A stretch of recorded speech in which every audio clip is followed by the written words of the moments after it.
సభా సరస్వతికి నమస్కారం.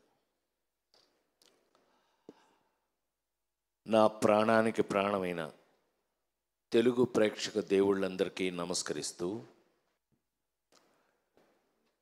పీపుల్ మీడియాస్ హరికథ సంభవామి యుగే యుగే. ఏమండి, 47 ఏళ్ళు దాటి 48వ ఏట్లోకి ఎంటర్ అయ్యా నేను. 48th year of cinema. క్షమించాలి, చప్పట్లు కొట్టడం కోసం చెప్పలేదు నేను. కానీ ఏమండి, 48 ఏళ్ళు అయింది. ఆ క్యారెక్టర్ చూసారండి? అలా రాసేస్తారా? అలా తీసేస్తారా? నవ్వుతావేంటే అమ్మాయికి? పిచ్చ పిచ్చగా ఉందా? సరే, పీపుల్ మీడియా విశ్వప్రసాద్. నేను ఇంట్లో మనిషిని. అంటే అమెరికా వెళ్తే ఇంట్లోనే భోజనం పెడతారు నాకు, ఫర్ యువర్ కైండ్ ఇన్ఫర్మేషన్. అలా కాకపోయినా we are a family friends, family, సొంత ఫ్యామిలీ.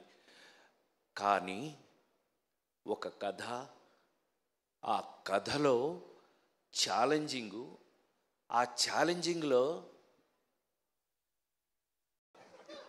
ఇలాంటి గ్లామర్ పక్కన ఇతను పోటీ నాకు. ఏమంటే 48 ఏళ్ళు సినిమాలో కష్టపడి చేస్తున్నా, ఉండవా చెప్పని నన్ను చేస్తుంటే వీళ్ళు పోటీ అండి. ఈ అమ్మాయి ఇప్పుడు ఇలాగుందండి. అందులో చూశారు కదండి, ఇక్కడ దాకా వేసుకుని ఈటి పట్టుకుని వచ్చింది. ఏంటి సంపేద్దా ఏంటి భయం? అసలు మామూలు కాదండి. లేడీస్ టైలర్నైనా నేను నీకు చెట్టు కింద ప్లేడర్ ఇష్టం అయితే నేనేం చేయను దానికి. అహనా పెళ్ళంటి నుంచి చెట్టు కింద ప్లేడర్ల నుంచి ఏదో నా బతుకు నేను బతుకుతుంటే ఆ నలుగురు దగ్గర నుంచి మార్చారండి గేరు మార్చి కొడుతుంటే ఈ రోజున హరికథ ఫస్ట్ కంప్లైంట్ చేసి తర్వాత మంచిలోకి వెళ్తాను నేను. నువ్వు ఇది ఏమండి ఛాలెంజ్ చేసి చెప్తున్నాను నేను. ఇది చూశాక మీరందరూ ఈ వెబ్ సిరీస్ అనే మాటే వెంటంటేనే ఒకలా ఉంది నాకు. ఇది చూశాక ఇది థియేటర్లో ఎందుకు రిలీజ్ చేయలేదు మీరు అని మీరందరూ నన్ను తిట్టకపోతే నా పేరు మార్చి వేరే పెట్టుకుంటా. సత్యంగా చెప్తున్నాను, నాకు ఇప్పటికే నమ్మబుద్ధి కావట్లా. హరికథ టీవీ ఏంటంటే, సారీ టు సే, సినిమా ఇంటికి వచ్చేసింది. థియేటర్ నుంచి సినిమా ఇంటికి వచ్చేసింది. నౌ సినిమా ఇంట్లోనే ఉంది. అలా తీసుకుంటే కనుక ఇంటికి వచ్చేసిన సినిమాకి ముఖ్యంగా కావాల్సిన విషయం కంటెంట్. ఇవాళ అద్భుతమైన కంటెంట్తో ఇండియా వైడ్ నాకు ఎంత ఆశ్చర్యంగా ఉందంటే, థ్యాంక్స్ టు మా విశ్వ, దీన్ని డిస్నీ హాట్స్టార్ వాళ్ళు కొనేసుకున్నారు. నేనేం చేయలేను, పాప నవ్వుతాడు ఎలా ఉంటే. ఏం చేయలేము. కానీ కంటెంట్కి, ఇందులో ఉన్న కంటెంట్ని హాట్స్టార్ వాళ్ళు కొనేసి ఇంత మీరు చూసారో లేదో, ఈ మధ్యకాలంలో మీరు కల్కి, లగ్గం వరకు యాక్ట్ చేశాను నేను. మీరు చూసిన నిన్నటి వరకు సినిమాలు, జనక అయితే కనుక అన్నీ బ్రహ్మాండంగా చూశారు మీరు. నేను లైన్లోనే ఉన్నా. కానీ నన్ను ఏమండి, ఆ చిరంజీవి కూతురు మేల్కొండ ఉండకుండా సేనాపతి అని ఒక సినిమా తీసి ఇండియాలోనే బాంబేలో ఫంక్షన్ చేశారు. Best performer of the year award ఇచ్చారు నాకు. నన్ను ఎందులోనూ వదలట్లేదు. అందుకని నేను ఎక్కువ అంతకంటే మాట్లాడకుండా ఈవేళ డిస్నీ హాట్స్టార్లో హరికథ సంభవామి యుగే యుగే. 48 సంవత్సరాలుగా ఇండస్ట్రీలో కంటిన్యూ అవ్వడం it's not a joke. As usual it's not a joke. 48 years నేను ఇంకా పనిచేస్తూ నా కోసం. ఇందాక కొన్ని ఫోటోలు చూడండి, వాడు ఏంటి వాడు, నీ దెబ్బ ముసిలినా నీకెంత పోరా అని అనలేం.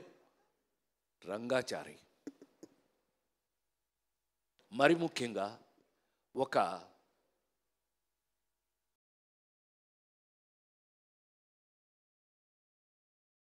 నాకున్న అదృష్టం అనే అనాలి. ఎందుకంటే ఆ నలుగురు సినిమా అప్పుడు ఒక మాట చెప్పాను నేను, నాకన్నా నాకు వచ్చిన అవకాశం గొప్పది. నేను గొప్పవాడిని కాదు, నాకు వచ్చిన అవకాశం గొప్పది, అది భగవంతుడిచ్చేది. మా రచయిత గారు చెప్పారు చక్కగా ఎలా ఐడియా వచ్చింది, ఇది రాజేంద్ర ప్రసాద్ మీద ఎలా ప్లే చేయాలి అని చెప్పి. అది అదృష్టం. కేవలం మీరు నాకు అవకాశం ఇవ్వటం, మ్యాగీ ఇరగదీసేసి దాన్ని డైరెక్ట్ చేసేయటం అన్నీ ఓకే. కానీ ఇప్పుడు అంటే త్రేతాయుగం, ద్వాపరయుగం, కలియుగంకి వచ్చేసిన కలియుగంలో ఇవాళ వస్తున్న కథలు మీరు చూస్తూనే ఉన్నారు కళ్ళ ముందు. నిన్నగా మొన్న చూసాం, ఆడెవడో చందనం దొంగ వాడు హీరో. సరే, హీరోల్లో మీనింగ్లు మారిపోయినాయి. నాకున్న అదృష్టం ఏంటంటే 48 సంవత్సరాలుగా I'm such a different hero. నువ్వు చెప్తుంటావు కదా, నాకు చిన్న ఫ్యాన్లేండి, చెప్తుంటావు కదా, అదేలే పెద్ద ఫ్యానేలే. సమాజంలో మన చుట్టూ ఉన్నటువంటి ఏమండి లేడీ స్టైల్ రాడు హీరోనా, సన్నాసి అప్పులప్పారావు హీరోనా, పేకాటి పాపారావు హీరోనా, ఏ పిల్లడు దొంగ వాడు హీరోనా. కానీ సమాజంలో మన చుట్టూ మనతో పాటు మన పక్కనే ఉన్న క్యారెక్టర్స్ని తీసుకుని హీరోగా నటించి ఇంతకాలం మీ ముందున్న నేను ఈ రోజున హరికథ నేను ఎప్పుడైనా నమ్మకం ఉంటే మీరు నమ్ముతారు, నాతో చూస్తారు. ఆ నమ్మకం కరెక్ట్గా ఉందంటే మీరు చెప్తారు నాకు. ఇదే ఇన్ని సంవత్సరాలుగా నాకు మీతో ఉన్న ఎక్స్పీరియన్స్. నాకు తెలిసి హరికథ అనే కథ నాకు చెప్పినప్పుడు నేను షాక్ అయ్యా. నా మీద ఎస్, అలాంటిది ఈ జనరేషన్లో, అంటే ఈ జనరేషన్ అని చెప్పగలిగిన ధైర్యం నాకుంది. 5 జనరేషన్లు దాటి వచ్చాను నేను, 5 జనరేషన్స్ దాటి వచ్చాను. శ్రీరామ్, రామారావు, నాగేశ్వరరావు ఒక జనరేషను, కృష్ణన్నయ్య, సోమబాబు అన్నయ్య వాళ్ళది ఒక జనరేషను, చిరంజీవి, నేను, మేము ఒక జనరేషను, మహేష్ బాబు, జూనియర్ ఎన్టీఆర్, అల్లు అర్జున్ ఒక జనరేషను. ఇప్పుడు కొత్త కుర్రాళ్ళు, మనకు పేర్లు కూడా తెలియదు, పక్కన యాక్ట్ చేస్తున్నాడు, పేర్లు కూడా జోక్ అది చేసేస్తున్నారు. చిన్న కుర్రాళ్ళు, యంగ్స్టర్స్ అంటున్నాడు, బాబోయ్ అంటున్నా. వాళ్ళని చూసి అయినా 5 జనరేషన్లు దాటి వచ్చిన వ్యక్తిగా నా అదృష్టం లేదు. యాక్టర్గా నేను పనికొస్తానని నాకు మా వాళ్ళు రాస్తున్న క్యారెక్టరైజేషన్స్ కానీ ఏదైనా కానీ వీళ్ళతో పాటు కలిసి యాక్ట్ చేస్తుంటే ఇంకా ఫ్రెష్గా ఉండటం గొప్ప విషయం. అయితే అతి ఆశ్చర్యమైన విషయం ఏంటంటే హరికథ సినిమాలో ఎప్పుడో ఎన్టీ రామారావు గారు, నాగేశ్వరరావు గారు వాళ్ళు యాక్ట్ చేసిన కథ తీసుకొచ్చి ఇవాళ రాజేంద్ర ప్రసాద్ అనే నాకు తీసుకొచ్చి తగిలించడం, ఇది నాడే జోక్. నేను ఆశ్చర్యపోయా. నా అదృష్టం ఏంటంటే నాతో పాటు ఈ సినిమాలో ఒక హరిహరులు, మహావిష్ణువు హరి గురించి నాటకాలు వేస్తూ జీవితాంతం హరి గురించే ప్రజలకి చెప్పినటువంటి ఒక నాటకాలు వేసుకునే ఒక రంగాచారి, అతని చుట్టూ ఫ్యామిలీ.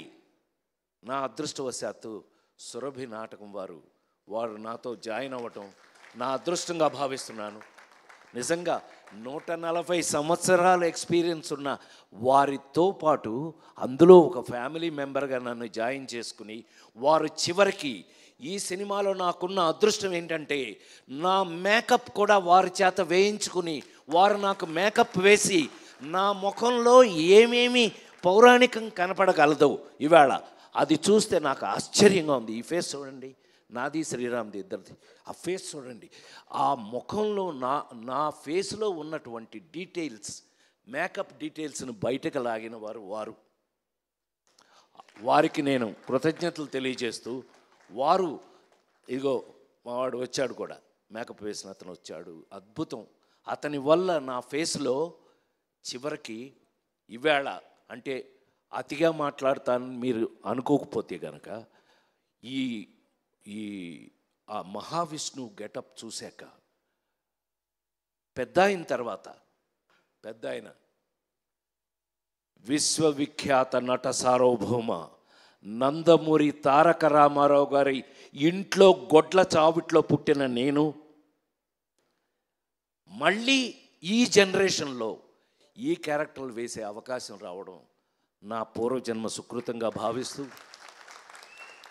చిన్న ఒకళ్ళిద్దరు నాకు ఎస్ఎంఎస్లు అమెరికా నుంచి ఫోన్ కూడా చేసేవారు, రే పెద్ద ఆయనలా ఉన్నావురా అని. అది నాకు బ్లెస్సింగ్స్గా తీసుకుంటూ రామారావులా ఉండటం అంటే ఇట్ నాట్ ఏ జోక్ అండి. ఈ జనరేషన్లో నాకు ఆ క్యారెక్టర్లు వేసే అవకాశం ఈ కథ ద్వారా రావటం, ఈ కథలో ఇది ముందే చెప్పం మీకు, దేవుడు ఎందుకు చంపుతాడు, దేవుడు ఇవన్నీ మీరు రేపు చూడండి. మీరు ఎట్లాగూ ఇప్పుడు ఇది పెద్ద కష్టమేం కాదు, మీరు థియేటర్లకి 1000 రూపాయలు పెట్టి ఏం కొనుక్కుని టికెట్ వెళ్ళక్కర్లా, మీరు ఇంట్లోనే హ్యాపీగా వేసుకుని హాట్స్టార్ థ్యాంక్స్ టు హాట్స్టార్ చెప్పేస్తున్న మాస్టర్ ఏమనుకోవద్దు, అంటే చెప్పేయాలి, మనకున్న కడుపుమంటే మనం చెప్పాలి కదా.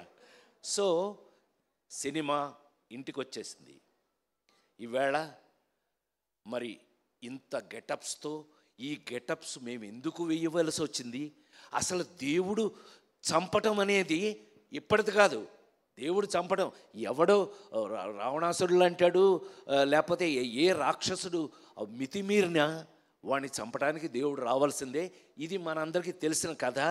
పిల్లలైతే కనుక మీరు తెలుసుకోబోయే కథ.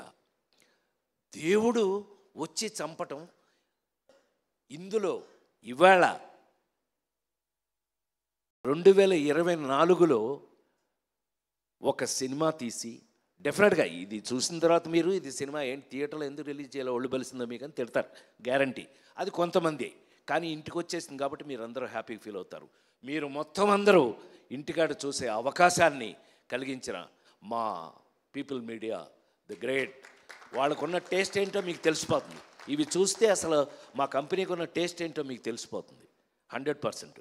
డెఫినెట్గా ఇలాంటి ఇంకెన్నో అద్భుతాలు నువ్వు ఇదే టేస్ట్ తోటి, నీకున్న టేస్ట్ నాకు తెలుసు కాబట్టి చెప్తున్నా, ఇలాంటి అద్భుతాలు ఇంకెన్నో చేయాలని, ఇది చేసినప్పుడు నిజంగా వచ్చిన అవకాశాన్ని మేము సద్వినియోగం చేసుకున్నామా లేదా, మ్యాగీ దీన్ని ఎంత అద్భుతంగా తీశాడా లేదా, వీళ్ళందరూ ఎలా నాతో యాక్ట్ చేసిన వాళ్ళందరూ కూడా వాళ్ళు నాకున్న అదృష్టం ఏంటంటే మా శ్రీరామ్తో సహా కూడా వర్క్ చేసేటప్పుడు నాకు అదొక గొప్ప గౌరవం దొరికింది ఈ సినిమాలో. వాళ్ళకి నేను థ్యాంక్స్ చెప్పాలి, హృదయపూర్వకమైన థ్యాంక్స్ చెప్పాలి. ఎందుకనంటే వాళ్ళు చేసేటప్పుడు నాకున్న సీనియారిటీ, అంటే వాళ్ళకంటే కొంచెం ఎక్కువ కాలం పనిచేశాను కదా, నేను 45 సంవత్సరాలు నేను పనిచేశాను అని అంటే మాస్టర్ దగ్గర నుంచి వీళ్ళందరూ కూడా, మరి ముఖ్యంగా మా డిఓపి ఆయన మాకు మెస్మరైజ్ చేశాడు, మమ్మల్ని మ్యాజిక్ చేశాడు. మేము చూస్తుంటే ఇలా అనిపించేది కాదు, కానీ షాటు అదృష్టం ఏంటంటే అప్పుడు నేను హీరోగా యాక్ట్ చేసేటప్పుడు లేదు, అది ఇప్పుడు మానిటర్లు కదా, తీగానే వెళ్ళి చూడటం వెంటనే, నాకు అది బోరింగ్, అది వేరే విషయం. బట్ తీగానే mesmerizing. Thank you sir Vijay, thank you so much. ఇది అంటే కొంచెం ఎక్కువ మాట్లాడానేమో ఇవాళ, అయినా 100% నేను గుండె మీద చేసుకుని 48 సంవత్సరాలు ఇంకా బాగా పనిచేస్తాను, నేను ఇంకా చాలా కాలం పనిచేస్తాను, మీరు భరించాలి, నన్ను తప్పదు. ఇలాంటి క్యారెక్టర్లు రాసేస్తుంటే మరి ఏం చేస్తామండి. ఇది చూశాక నన్ను మీరు డెఫినెట్గా మీ మనసులో మా రచయిత చెప్పినట్టుగా నేను కొంతకాలం మనసులో ఉండిపోతాను. అది వాళ్ళకి కృతజ్ఞతలు తెలియజేస్తూ, మ్యూజిక్ వారికి కానీ అందరికీ కృతజ్ఞతలు తెలియజేస్తూ, ప్రతి వాళ్ళు హరికథలో జరిగిన సంథింగ్ స్పెషల్ ఏంటంటే శ్రీరామ్తో సహా వీళ్ళందరూ కూడా యాక్ట్ చేసిన వాళ్ళ క్యారెక్టర్స్లో వాళ్ళు ఈ కథని ఈ పర్టికులర్గా తీసిన ఈ వెబ్ సిరీస్ని ప్రేమించి చేశారు. They loved it. వాళ్ళు ఎంత ప్రేమించి చేశారో, ఇదిగో మా ఎంఎస్ నారాయణ కూతురు, ఏమైనా నీ సంగతి చెప్పలేదనుకుంటున్నా, సంపెత్త నిన్ను మీ నానే మోసం చేసిపోయాడు మమ్మల్ని, కూర్చో పాప, మా పిల్ల ఇదంతా ప్రాజెక్ట్ని దగ్గరుండి అన్నీ చాలా ఇంట్రెస్టింగ్గా చేసింది. All the best for you. జీవితంలో నువ్వు ఎంతో ముందుకు వెళ్ళాలి, ఇంకా ఎన్నో గొప్ప విషయాలు చేయాలి. ఎందుకంటే మా విశ్వ లాంటి వాళ్ళు ఒక బాధ్యత ఇచ్చారు అంటే డెఫినెట్గా మీరు అందరు చేశాను. All the best. కూర్చో.